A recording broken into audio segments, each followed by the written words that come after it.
I've been somewhat distracted trying to work on worship for this morning, and it's been difficult. But nothing compared to what it's been for this poor family that has gone through this. I really think the difference between those who have the hope, those who have the grace of God in their lives, those who have a relationship developed, because it's not all about just saying the right words. It's not all about even having exactly the right belief system.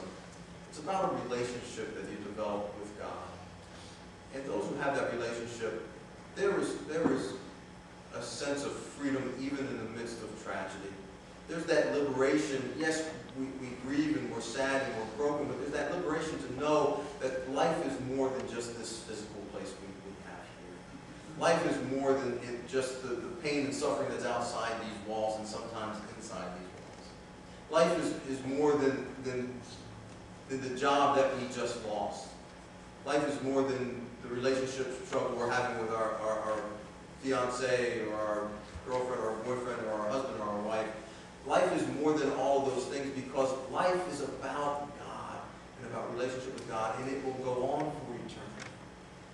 And that we have that hope outside. We're liberated from the chains of this life because we know that there's more to it. There's something greater, there's something bigger, there's something better that waits for us. My prayer for you as we move toward Advent and we remember that God loved us so much that He sent His Son in the midst of this broken, messed up, horrible world. He sent His Son to bring us that peace that passes understanding. He sent us His Son that we might come into relationship with the truth of the Father, which is one of love and grace, one of mercy and forgiveness, one who longs to have us with Him for all eternity.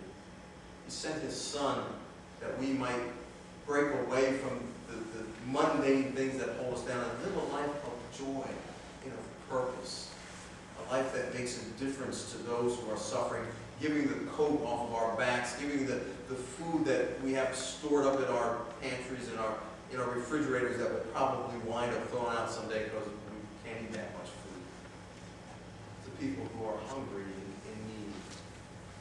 God wants us to live a life that shares His love, that reflects that image of His light to a world that is in darkness.